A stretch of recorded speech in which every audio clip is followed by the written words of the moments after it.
আল্লাহর নবী সরওয়ারে দো আলম মুহাম্মাদুর রাসূলুল্লাহ সাল্লাল্লাহু আলাইহি ওয়াসাল্লাম সাহাবায়ে কেরামকে নিয়ে আল্লাহর নবী বসে আছে।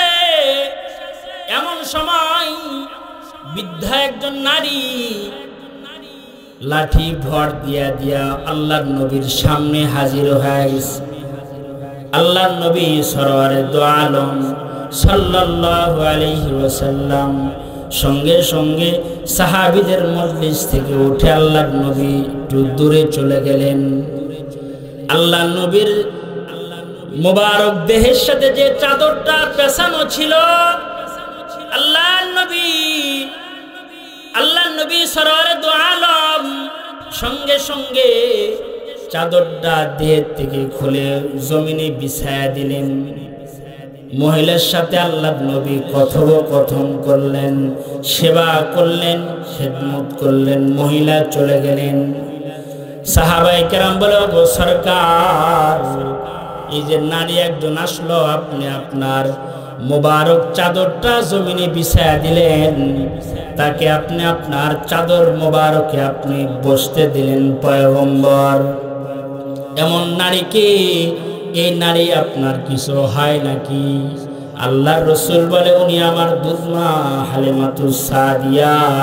আমি তো আমার মার আমি খেদমত করতে পারি নাই, কিন্তু আমি আজকে আমার হালিমাতুস সাদিয়া দুধমার খেদমত আমি করলাম। আমার মা তো আমার 4 অথবা 6 বছর বয়সে ইন্তেকাল করছে, সেবা করার সুযোগ পায় নাই, আজকে আমার দুধ মার সেবা করলাম। আল্লাহ নবীর কাছে সাহাবী এসে বলল, গো সরকার, আমি জিহাদের ময়দানে যাইতে চাই। ও আল্লাহর নবী, আমাকে জিহাদের ময়দানে যাওয়ার অনুমতি দেন। সাহাবী অনুমতি চাইলে আল্লাহর রাসূল বলে, যাও যাও যাও, তুমি তোমার মার খেদমত করো। তোমার জন্য মার খেদমত করাই হলো আসল জিহাদ। তার মানে জিহাদের ময়দানে ওর যাওয়ার চাইতে মার খেদমত করা ওর জন্য ফরজ হয়ে গেছে। বাবার খেদমত করা কখনো ফরজ হয়ে যায় জিহাদের ময়দানে যাওয়ার চাইতেও। আল্লাহর কাছে দামি ইবাদত, আল্লাহর গোলামি যেমন দামি ইবাদত, ঠিক তেমনি মা বাবার সাথে সন্তান ভালো আচরণ করবি দামি ইবাদত। কারণ এমন ইমাম রাজি রহমতুল্লাহ আলাইহি বলেন, আল্লাহ পাক আল্লাহর ইবাদতের সাথে মা বাবার সেবা যত্নের কথা কেন উল্লেখ করলেন? ইমাম রাজি রহমতুল্লাহ অনেকগুলো ব্যাখ্যা দিয়ে বলেন। একটা হলো এই ব্যাখ্যা, সেটা হলো মা বাবা হলো সন্তান হলো মা বাবার একটা অংশ। আর যেহেতু এই পিতা মাতা এই সন্তানকে লালন পালন করেছে, আল্লাহ পাক তো খালেক, স্রষ্টা, সৃষ্টিকারী, কিন্তু রুবুবিয়্যাত লালন পালনের দায়িত্ব আল্লাহ পাক পিতা মাতাকে দেওয়ার কারণে আল্লাহর ইবাদতের সাথে পিতা মাতার সাথে ভালো আচরণ করা আল্লাহ পাক গুরুত্ব বেশি দিয়েছেন। সুবহানাল্লাহ বলেন। এজন্য সন্তান পিতা মাতার সাথে ভালো আচরণ করবে, দয়ার মুআমালা করবে, খারাপ আচরণ করবে না। কারণ মা বাবার দোয়া নিয়ে বাইজিদ বুস্তামি রহমাতুল্লাহ আলাইহি বাইজিদ হইছে আল্লাহর পেয়ারা বান্দা হইছে। মার বদদোয়া লইছে তো হারুন জাহান্নামে চলে গেছে। বাইজিদের যুগের লোক বাইজিদ বুস্তামি রহমাতুল্লাহ আলাইহি আরাফার ময়দানে দাঁড়ায় বলে, আল্লাহ, এই বছরে কার কার হজ তুমি কবুল করলে, আর কার কার হজ তুমি কবুল করো নাই গো মাওলা। আল্লাহ তাআলা ডাক দিয়ে বলে, বাইজিদ, এবছর সবার হজ আমি কবুল করছি, শুধুমাত্র একজনের হজ আমি কবুল করি নাই, তার নাম হলো হারুন। ওই যে দেখবা সফা মারওয়ার মাঝখানে একজন আমার বান্দা আছে নাফরমান, সে গোড়াগড়ি করে কান্না করতেছে, তার হজ আমি কবুল করি নাই। বায়েজিদ বুস্তামি রহমতুল্লাহ আলাইহি সঙ্গে সঙ্গে চলে গেছেন, সফা মারওয়ার পদদেশে চলে গেছেন। গিয়ে দেখে একজন হাত পা বিহীন পঙ্গু মানুষ বালির ভিতরে গড়াগড়ি করে কান্না করে। বায়েজিদ বুস্তামি রহমতুল্লাহ আলাইহি গিয়ে বলে, আল্লাহর বান্দা কেন কান্না করো? আল্লাহ তাআলা তো তোমার হজ কবুল করে নাই। সকলের হজ আল্লাহ তাআলা কবুল করেছেন, তোমার হজ কবুল করে নাই। কেন রে জানো? তুমি নাকি তোমার মার সাথে বেয়াদবি করেছ, আল্লাহ তাআলা তোমার উপরে নারাজ হয়ে গেছে। রিদার রব্বি ফি রিদাল ওয়ালিদাইন, সাখাতুর রব্বি ফি সাখাতিল ওয়ালিদাইন। পিতা মাতাকে রাজি করো, আল্লাহ পাক রাজি হয়ে যাবে। পিতা মাতা নারাজ হয়নি, আসমানের মালিক আল্লাহ নারাজ হয়। এ হারুন, কান্না করে লাভ নাই, তোমার হজ আল্লাহ তাআলা কবুল করেন নাই। হারুন বলে, বাইজিদ দেখো না, আমার হাত নাই, আমার দুইটা পা নাই, আমি হাত দিয়ে আমার মারে আঘাত করছিলাম, আমার মাকে আমি হাত দিয়ে মারছিলাম, পা দিয়ে আমি আমার দুঃখিনী মাকে আমি লাথি মারছিলাম। যেদিন বুঝলাম জগতের বড় শ্রেষ্ঠ অন্যায় আমি হারাম করে ফেলেছি, ওই দিন আমি আমার হাতটাকে আমার দেহ থেকে আলাদা করে ফেলেছি। হাত আমি আর রাখি নাই, অভিশাপ হাত আমার সাথে আর রাখা যাবে না। যেদিন বুঝলাম পা দিয়ে আমি মাকে লাথি মারার কারণে জগতের শ্রেষ্ঠ অন্যায় আমি করে ফেলেছি, ওই দিন আমার পাকে আমি দেহ থেকে আলাদা করে ফেলেছি। হাত পা বিহীন আমি আল্লাহর কাছে রোনাজারি করে আমার আল্লাহ যেন মাফ করে দেয়। বায়েজিদ বলে, আল্লাহ তাআলা ঘোষণা দিয়ে দিছে, তোমার মা যতক্ষণ তোমার উপরে রাজি না হবে, আল্লাহ তাআলা তোমার উপরে রাজি হবে না। তোমার মা যদি তোমার উপরে রাজি হয়, আল্লাহ রাজি হয়ে যাবে। এজন্য যুবক ভাই, কখনো যেন তোমার মা যেন তোমার উপরে রাগ না করি। মার খেদমত এমন ইবাদত, যদি মা বাবা যদি কাফের হয়, তারপরও ইসলাম বলে তোমার মা যদি কাফের হয়, তুমি ওই কাফের মার খেদমত করবা। তোমার বাপ যদি ফাসিক ফুজ্জার হয়, নাফরমান হয়, গুনাহগার হয়, তাও তুমি তোমার বাবার খেদমত তোমাকে করতে হবে, তোমার মার খেদমত তোমাকে করতে হবে।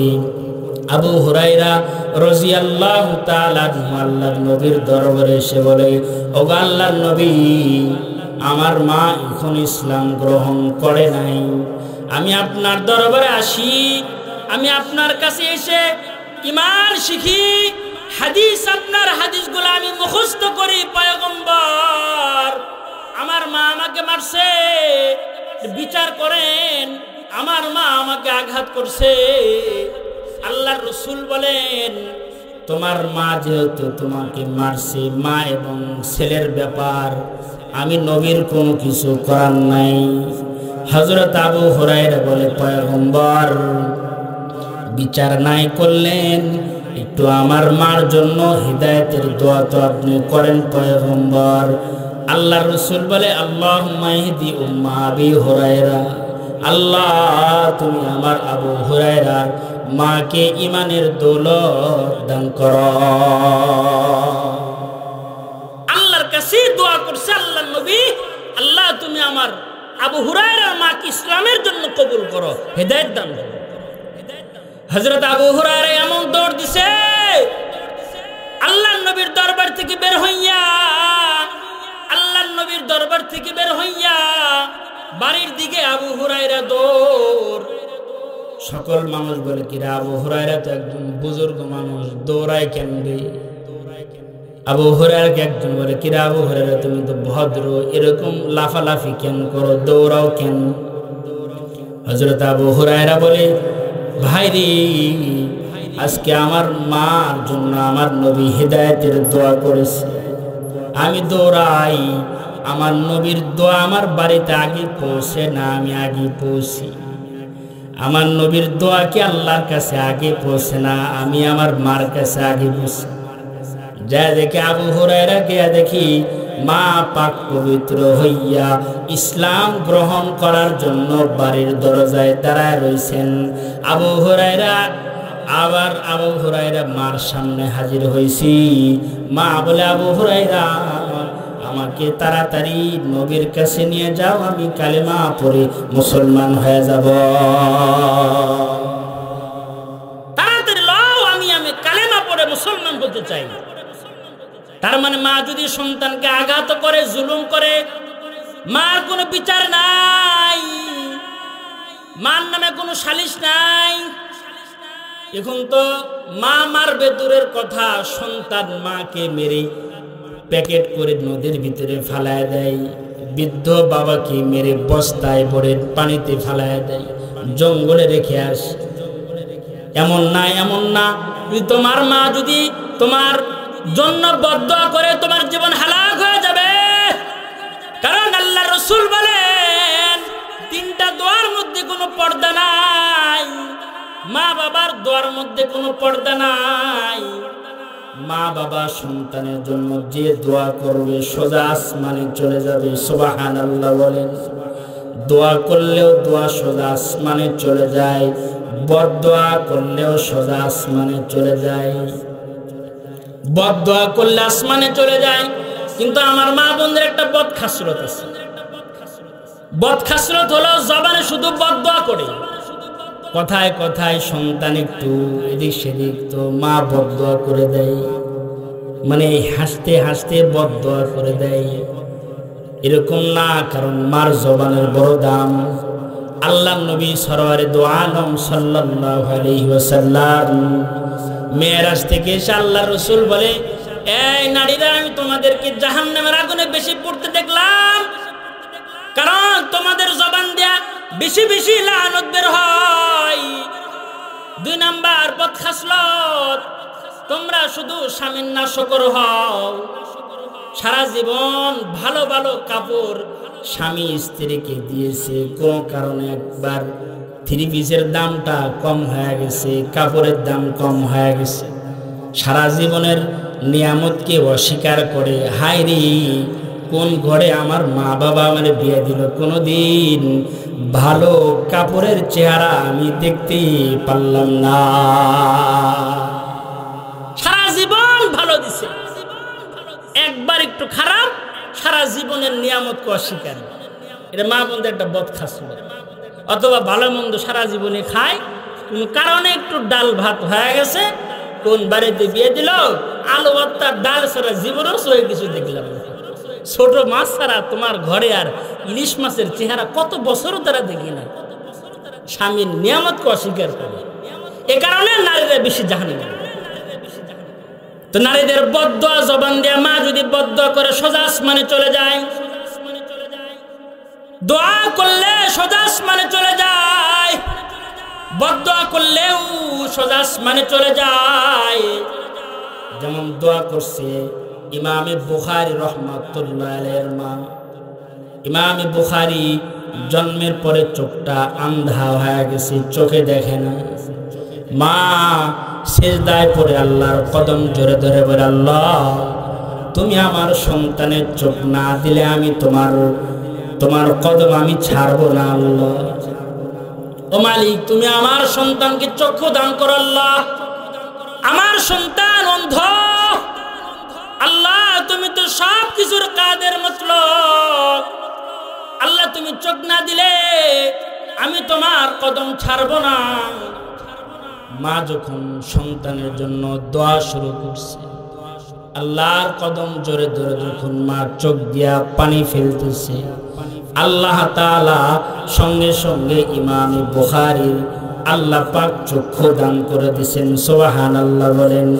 এমন চোখ দান করছি, মৃত্যু পর্যন্ত চোখে চশমা দেওয়ার প্রয়োজন হয় নাই। রাতের বেলায় চাঁদের আলোয় বসে বসে ইমামে বুখারী কিতাব লিখছেন, কিন্তু চশমা লাগানোর দরকার হয় না।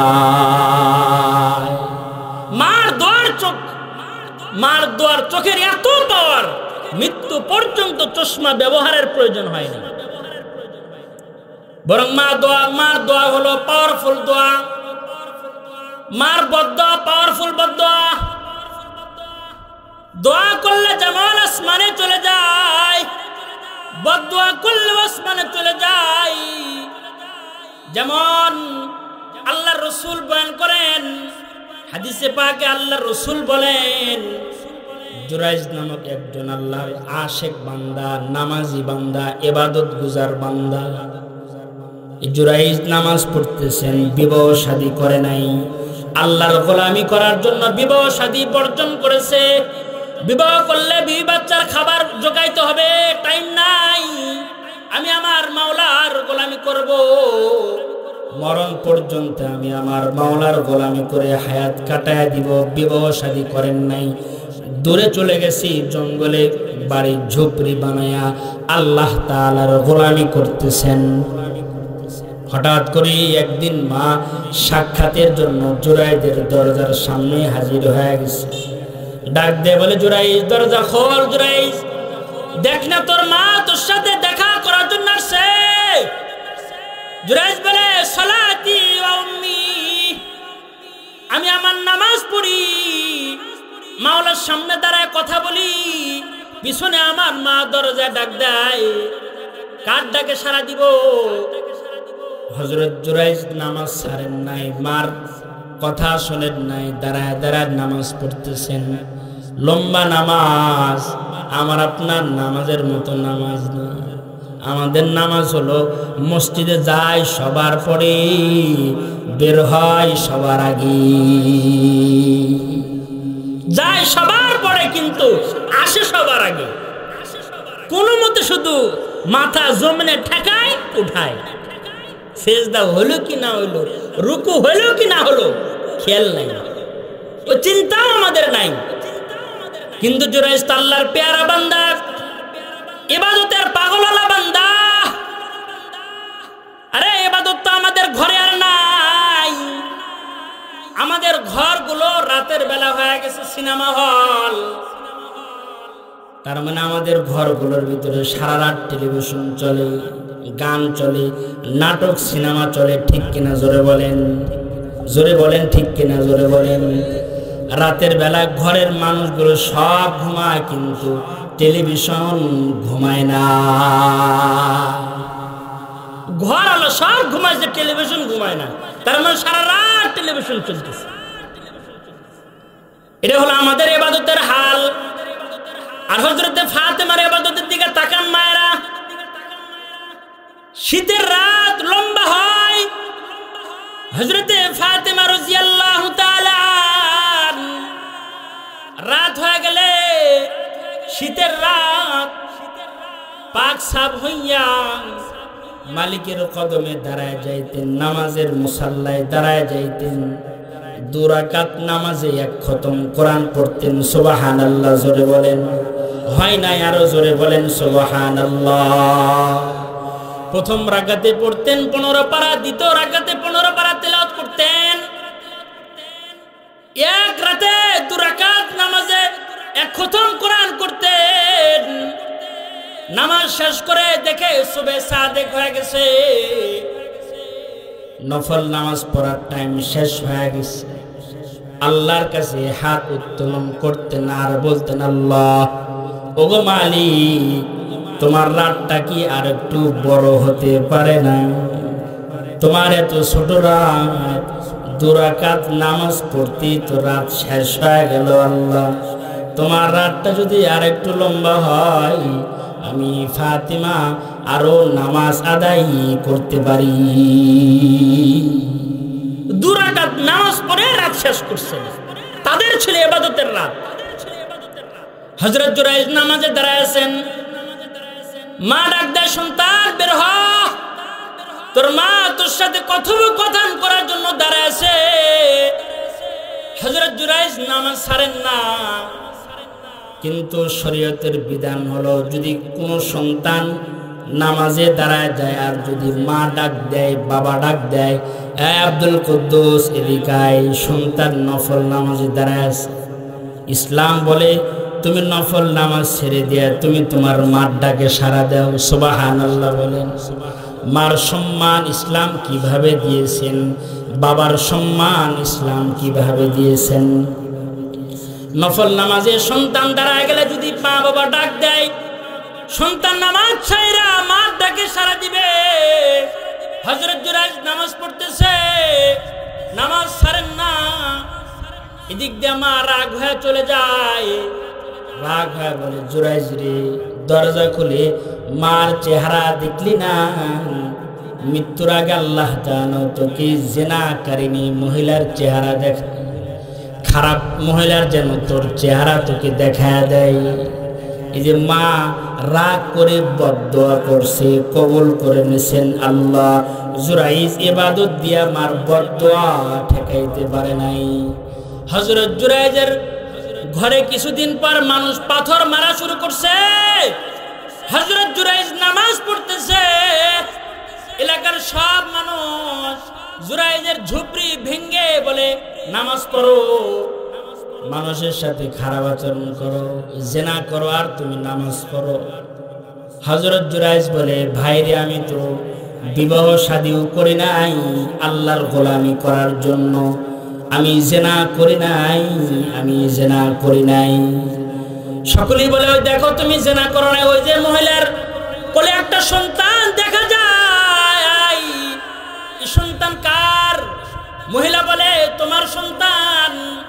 হযরত জুরাইজ বলে, না না, আমার সন্তান না। হযরত জুরাইজ আল্লাহর পছন্দের বান্দা। আল্লাহ তাআলার আরশে আজিমের দিকে তাকায় বলে, আল্লাহ তুমি কেমন খেলা শুরু করছো? আল্লাহ তুমি আমাকে কেমন পরীক্ষার মধ্যে ফালায়া দিলা? আমি তো জিনা করি নাই, আমাকে তহমত দেওয়া হলো। আল্লাহ তুমি আমারে বাঁচাও। আল্লাহর পেয়ারা বান্দা তো, আল্লাহর পেয়ারা বান্দারা যা বলে আল্লাহ তাআলা কবুল করে নেয়। হযরত জুরাইজ যখন বলছে, আল্লাহ তুমি আমাকে মুসিবত থেকে বাঁচাও, আল্লাহ মুসিবত থেকে আমার উদ্ধার করো মালিক, আল্লাহ তাআলা বলে, ইলহাম দিয়ে বলে, জুরাইজ ওই বাচ্চার দিকে তাকায় বলো, এই বাচ্চা তোমার বাবার নাম কি? দুধের বাচ্চা দোলনা থেকে তোমার পক্ষে সাক্ষী দিয়ে দিবে, তার বাবার নাম কি সে বলে দিবি। হযরত জুরাইজ বাচ্চার মাথায় হাত রেখে বলে, এই সন্তান, তোর বাবার নাম কি তুই বলে দে। দুধের বাচ্চা কথা বলে, অসম্ভব না সম্ভব? জোরে বলেন, অসম্ভব না সম্ভব? বাচ্চা কথা বলতে পারে না, দুধ খানেওয়ালা বাচ্চা কথা বলতে পারে না, কিন্তু আসমানের মালিক বলাইলে বলতে পারে কিনা? জোরে বলেন। দুধের বাচ্চা আল্লাহ যদি কথা বলায় বলতে পারেন, কাদরে কুদরতদারি, কাদরে কুদরতদারি, हर खाही आकुनी, मुर्दरा को जान बख्शी, जिंदरा तू बेजा कुनी, मुर्दरा को जान बख्शी, जिंदरा तू बेजा कुनी। আল্লাহ চাইলে পারেন, বাগে কি আল্লাহ কথা বলাইতে পারেন যদি আল্লাহ চায়। তো বাচ্চা সঙ্গে সঙ্গে বলে, না না না, এই এলাকাবাসী না, আমার এই জুরাইজ আল্লাহর পেয়ারা বান্দা, আমার মার সাথে জিনা করে নাই, আমি হলাম অমুক রাখালের সন্তান, অমুক মহল্লায় বাড়ি, ও রাখাল আমার মার সাথে জিনা করছে, তার সন্তান আমি। ও যে আল্লাহর সাথে ইবাদত দিয়া সম্পর্ক করাইছে, আল্লাহ পাক রেহাই দান করছেন, কিন্তু মার বদদোয়া কিন্তু আল্লাহ কবুল করে নিছেন। কারণ মার বদদোয়া ইবাদত দিয়া ঠেকানো যায় না। যদি মা কোনো সন্তানের বিরুদ্ধে বদদোয়া করে দেয়, আসমানের মালিক আল্লাহ সঙ্গে সঙ্গে কবুল করেন। দোয়া করলেও কবুল করে, বদদোয়া করলেও কবুল করে। এজন্য মা বাবার বদদোয়া নেওয়া যাবে না। আল্লাহর রসুলের সাহাবী আল্লাহর নবীকে বলে, ওগো পয়গম্বর, আমি কার খেদমত করব গো আল্লাহর নবী? আল্লাহর রসুল বলে, তুমি তোমার মার খেদমত করো গিয়া। আবার সাহাবী বলে পয়গম্বর আমি কার খেদমত করব? বলে তোমার মার খেদমত করো। আবার সাহাবী বলে পয়গম্বর আমি কার খেদমত করব? আল্লাহর রাসূল বলে মার খেদমত করো। চতুর্থবার আবার বলছে পয়গম্বর আমি কার খেদমত করতে পারি? আল্লাহর রাসূল সাল্লাল্লাহু আলাইহি ওয়াসাল্লাম চতুর্থবার আল্লাহর নবী ডাক দিয়ে বলে তোমার বাবার খেদমত করো। মুহাদ্দিসিনে কেরামগণ লিখেছেন মার কথা আল্লাহর নবী তিনবার কেন বলছেন? মা তিনটা কষ্ট অনেক করে বাবা।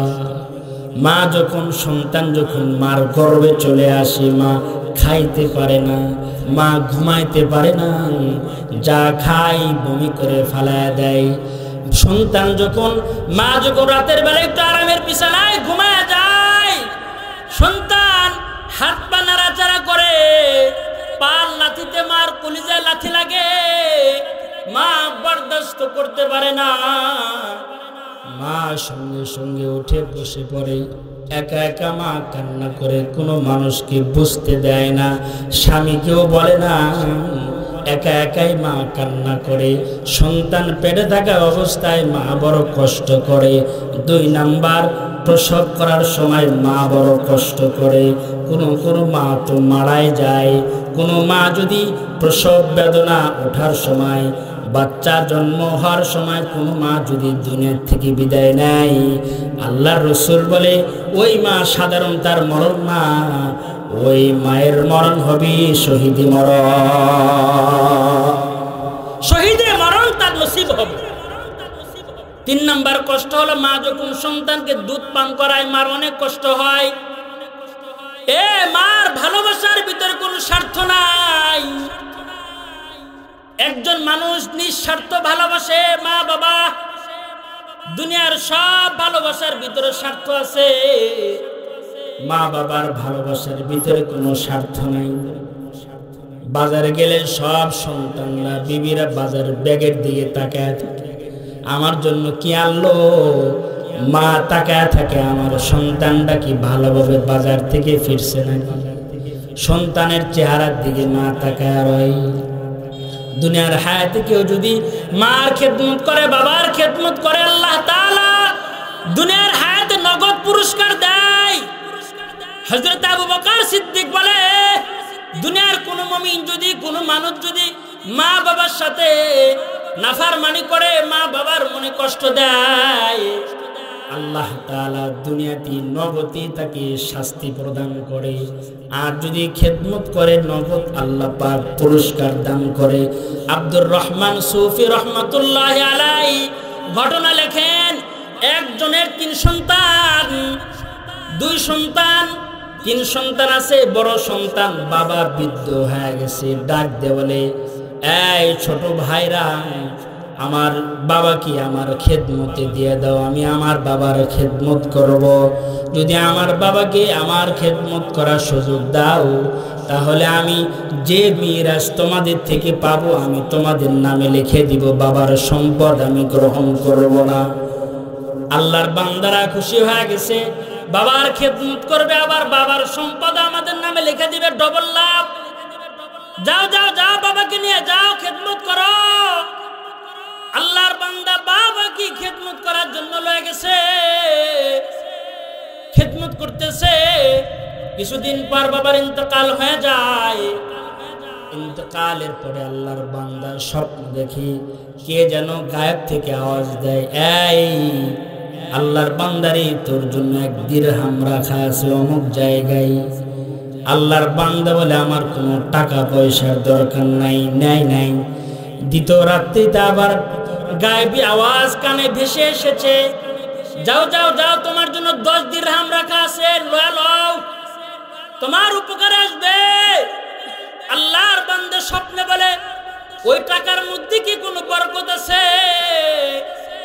গায়েব থেকে আওয়াজ আসে 10 দিরহাম রাখা আছে, কিন্তু 10 দিরহামের মধ্যে কোনো বরকত নাই। আল্লাহর বান্দা বলে যে টাকার মধ্যে বরকত নাই ও টাকা আমার দরকার নাই, সুদের মধ্যে কোনো বরকত নাই, টাকার মধ্যে কোনো দরকার নাই। হারাম মাল দিয়ে কোনো আরাম হয় না, ঠিক কিনা জোরে বলেন? ঘুষের টাকায় বরকত নাই, শুধু ব্যারাম।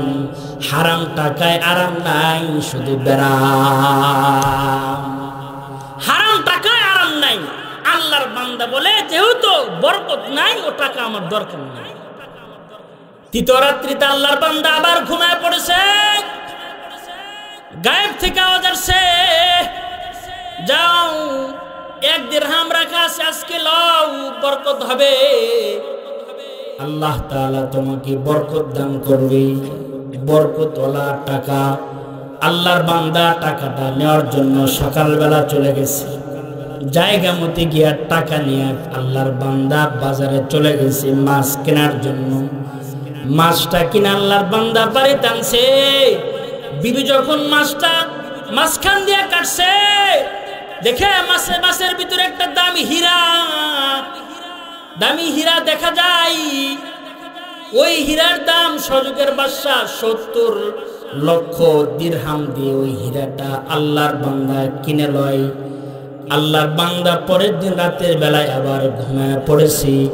গায়েব থেকে আগের আওয়াজ বলে, আল্লাহর বান্দা, এই যে আল্লাহ তাআলা তোমাকে জিরো থেকে হিরো বানায় দিল, তোমার কোনো ইবাদত না, তোমার বাবার খেদমত করার কারণে, বাবার খেদমতের আমল করার কারণে আল্লাহ তাআলা তোমাকে এমন পুরস্কার দান করেছি। বাপ মায়ের খেদমত করলে আল্লাহ নগদ দুনিয়াতে দেয়।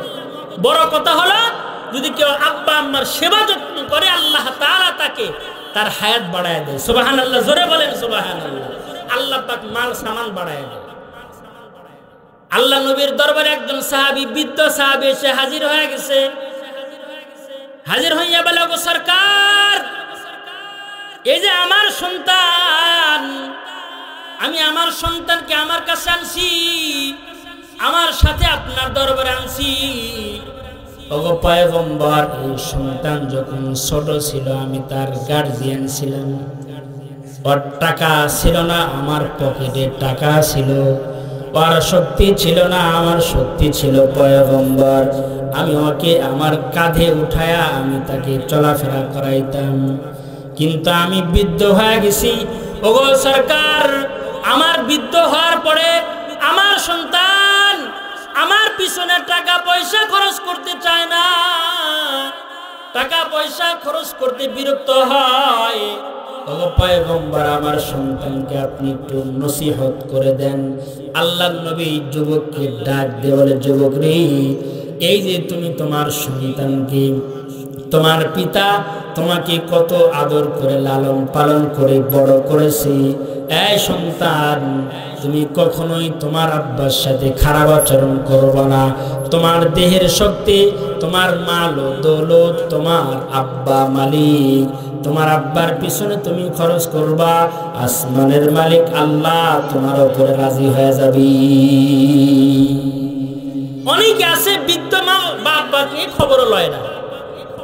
2-4 হাত কারেন্টের তার লাগবে, তার কেনার অলসতায় মার ঘরে কোনো বাতি জ্বলে না, ঠিক কিনা জোরে বলেন? আমার চোখের সামনে আছে।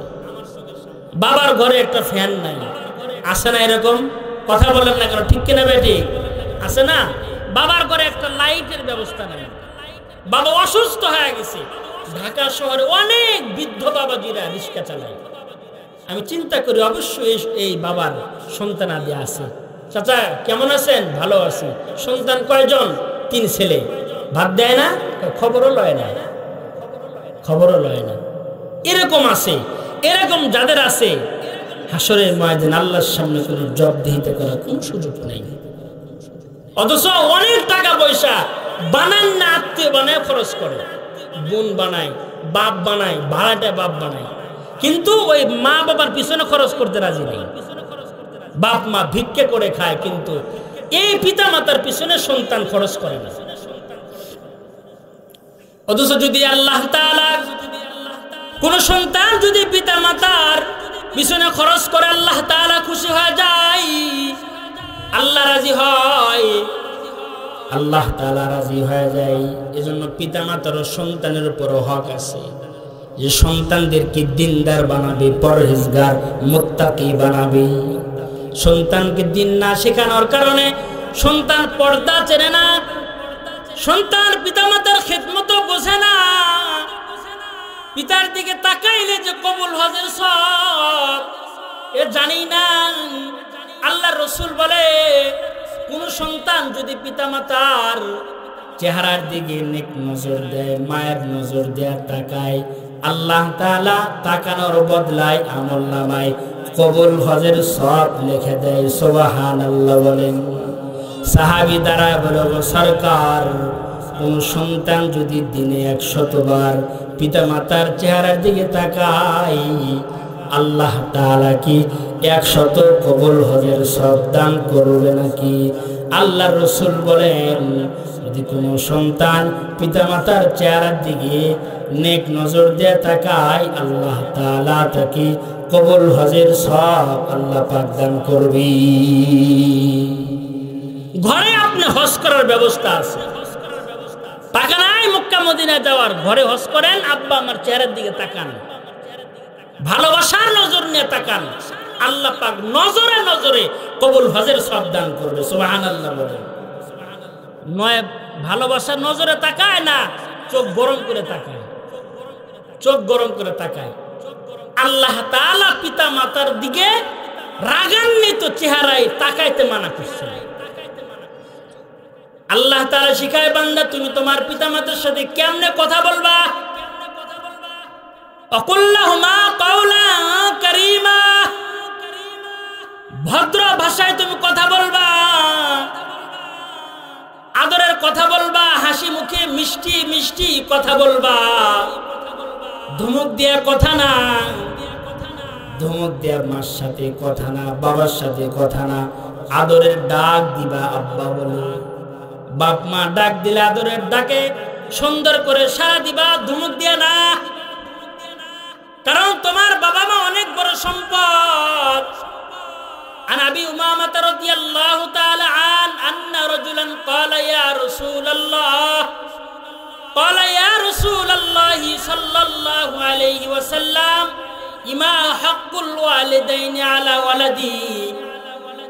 قال رسول الله صلى الله عليه وسلم ما جنتك ونارك। আবু উমামা বলেন, একজন লোক আল্লাহর নবীর সামনে এসে দাঁড়ায় বলে, পয়গম্বর, সন্তানের উপরে কি পিতামাতার কোনো হক আছে নাকি? আল্লাহ রসুল বলে, তারাই তোমার জান্নাত, তারাই তোমার জাহান্নাম।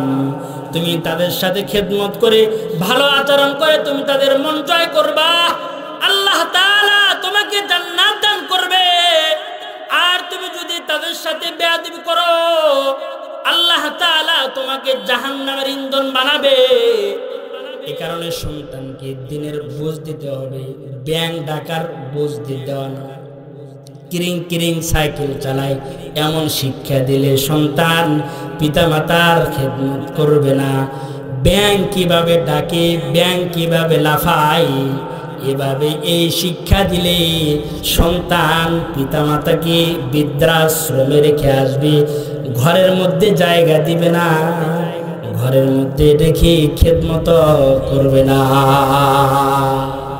কিরিং কিরিং লাফালাফি ব্যাংক লাফা, এই শিক্ষা দিলে সন্তান পিতামাতার আজমত বুঝবে। আপনি তালিকা করেন কয়জন আলেমের পিতামাতা অবস্থা খারাপ, খবর নেন। বৃদ্ধাশ্রমে কয়জন আলেমের মা বাপ পড়ে আছে, অসংখ্য জজ ব্যারিস্টার বড় বড় শিক্ষার ডিগ্রিধারীর বাপ মা অসহায় অবস্থায় পড়ে আছে, বৃদ্ধাশ্রমে পড়ে আছে, দিনী শিক্ষা না থাকার কারণে। ঠিক কিনা জোরে বলেন, ঠিক না?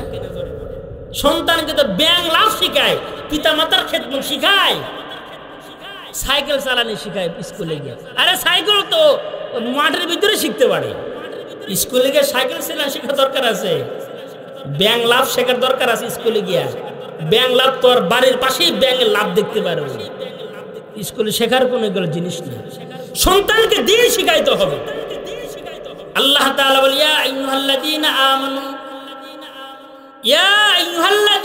আমানু কু আনফুসাকুম ওয়া আহলিকুম নারা। এই ইমানদার বান্দা বান্দিরা, নিজে জাহান্নাম থেকে বাঁচো, আহালকে জাহান্নাম থেকে বাঁচাও।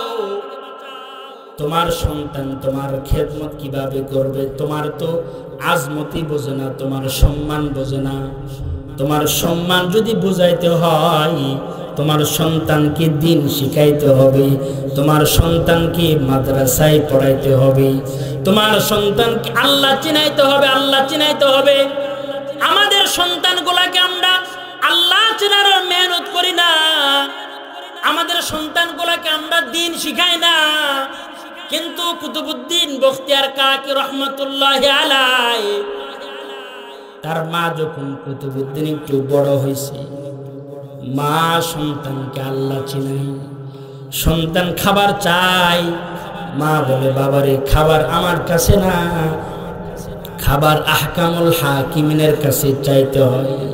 বলেন তো রিজিক দেনেওয়ালা কি? জোরে বলেন, জোরে বলেন। আল্লাহ রাজ্জাক, মালিক আমার আল্লাহ। কুতুবউদ্দিনের মা বলে সন্তান খাবার আমার কাছে পাওয়া যায় না। এ কুতুবউদ্দিন, খাবার আল্লাহর কাছে চাইতে হয়। কিভাবে চাইবো মা? কোন তরিকায় খাবার চাইলে আমার মালিক আমাকে খাবার দিবে? মা বলে সন্তান ক্ষুধা লাগলে ওযু করবে, সুন্দর করে পাক সাফ হইয়া কিবলার দিকে মুসাল্লা যায় নামাজ বিছায়া 2 রাকাত নামাজ পড়বা এবং নামাজের শেষ করে আল্লাহর কাছে দোয়া করবা, আল্লাহ আমার ক্ষুধা লাগছে, মালিক হে আমার খাবারের ব্যবস্থা করে দাও। সন্তানকে আল্লাহ চিনাইতেছে। কুতুবউদ্দিনের মা সন্তানকে আল্লাহর সাথে পরিচয় করায় দিতেছে। রাজ্জাক, মালিক আমার আসমানের মালিক আল্লাহ। সন্তান ক্ষুধা লাগলে ওযু কইরা আল্লাহর বান্দা যায় নামাজ বিছাইয়া কিবলার দিকে হইয়া দোয়া করে, আল্লাহ ক্ষুধা লাগছে, আমাকে খাবার দাও। মা এদিক দিয়া সুন্দর করে রান্না বান্না কইরা সন্তানের পাশে মা খাবার রেখে দেয়।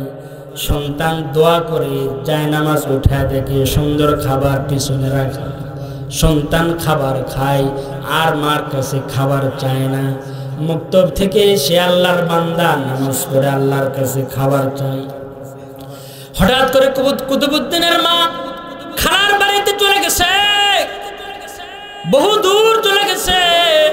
সন্তানের মাদ্রাসা থেকে আসার সময় হয়ে গেছে। মা পেরেশান, আমার সন্তান তো আজকে আমার মালিকের দরবারে খাবার চাবে, কিন্তু আমার মালিক তো খাবার দিবে না, আমি তো তার খাবার দিই, গোছায় দিই। আমার মালিকের উপর আস্থা আমার সন্তান আজকে হারায় ফেলবে। মা পেরেশান, আল্লাহর কাছে দোয়া করে, আল্লাহ তুমি আমাকে বেইজ্জতি করিও না, আল্লাহ ওগো মালিক তুমি আমাকে বেইজ্জতি করিও না। আমার সন্তান খাবার চাবে, যদি খাবার না পাই আমার সন্তান আমার উপর আস্থা রাখবে না। আল্লাহ তুমি আমার সন্তানের খাবারের ব্যবস্থা করো। মা দৌড়ায় বাড়ির দিকে আসে, এসে দেখে সন্তান ঘুমায় পড়ছে। সন্তান ঘুমায় গেছে। মা রান্না বান্না করে মাথায় হাত বুলায় বলে, বাবারে খাবার খাইবে না? কুতুবউদ্দিন বলে, মারি আমি তো খাবার খাইছি, তুমি তো আমারে খাবার দাও না। খাবার দেয় আমার মালিক আল্লাহ, রাজ্জাক মালিক আমার আল্লাহ, ওই মহামালিক আমারে খাবার দেয়। আল্লাহ আমারে খাবার দিছে। মারে আমি একদিন যে খাবার খাইতাম, এতদিন খাবারের মধ্যে আজকার খাবারের মধ্যে আসমান জমিন ব্যবধান রে মা। এতদিন খাবার খাইছি, এত মজা পাই নাই। আজকে যে আমি খাবার খাইলাম রে মা, এই খাবারের মধ্যে অনেক মজা পাইছি রে মা। মা বলে, সন্তান দুনিয়ার কোনো খাবার না, দুনিয়ার কোনো বাজারের দোকানে আটা না, দুনিয়ার কোনো বাজারের খাবার তুমি খাও নাই। এই কুতুবউদ্দিন, যে খাবার খাইছো ওই খাবার আল্লাহ জান্নাতের খাবার। আমার মালিক জান্নাতের খাবার, জান্নাতি দস্তরখানায় দিয়া তোমার কাছে পাঠায় দিছে। সুবহানাল্লাহ বলেন। সন্তানকে আল্লাহ চিনাইতে হয়, তাহলেই তো সন্তান মার খেদমত করবে, বাবার খেদমত করবে। সন্তানকে দুনিয়ার সব জ্ঞান দিয়ে দিলেন, কিন্তু আল্লাহ চিনাইলেন না, কোরআন শিখাইলেন না। ওই যে আব্দুল কাদের জিলানী রহমতুল্লাহি আলাইহি, তার কাছে একজন মহিলা এসে বলে, ও আল্লাহর ওলি, আমার সন্তান 7 দিন হয়ে গেল আমার থেকে আলাদা। আমার কন্যা সন্তান ছিল গো পয়গম্বর, 15 বছর বয়সে আমার সন্তানটা মারা গেছে। আমার সন্তান কবরে চলে গেছে, আমার ইতিম সন্তান। অনেক আমি কষ্ট করে লালন পালন করছি পয়গম্বর। ওগো আল্লাহর ওলি, আমি আমার সন্তানকে অনেক কষ্ট করে লালন পালন করেছি। 7 দিন হয়ে গেল আমার সন্তান কবরে। ওগো আল্লাহর ওলি, একটা আমল শিখাইয়া দেন না, যে আমল করে আমি আমার কন্যার কবরের অবস্থাটা আমি একটু দেখতে চাই। দেখি তো আমার কন্যা কবরে কি অবস্থায় রয়েছে। বড় পীর আব্দুল কাদের জিলানী ডাক দিয়ে বলে, মারি, কবরে দেখার কোনো আমল আমার কাছে নাই, আমার কাছে নাই।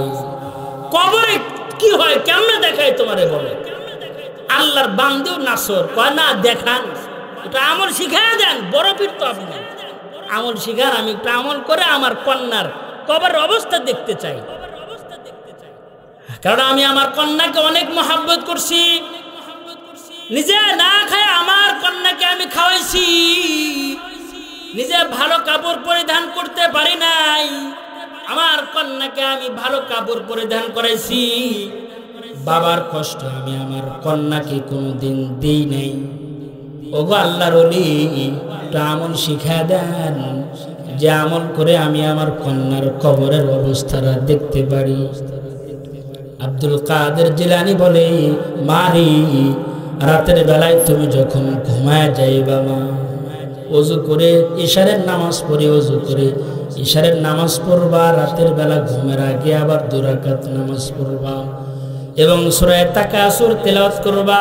আলহাকুমুত তাকাসুর হাত্তা যুরতুমুল মাকাবির।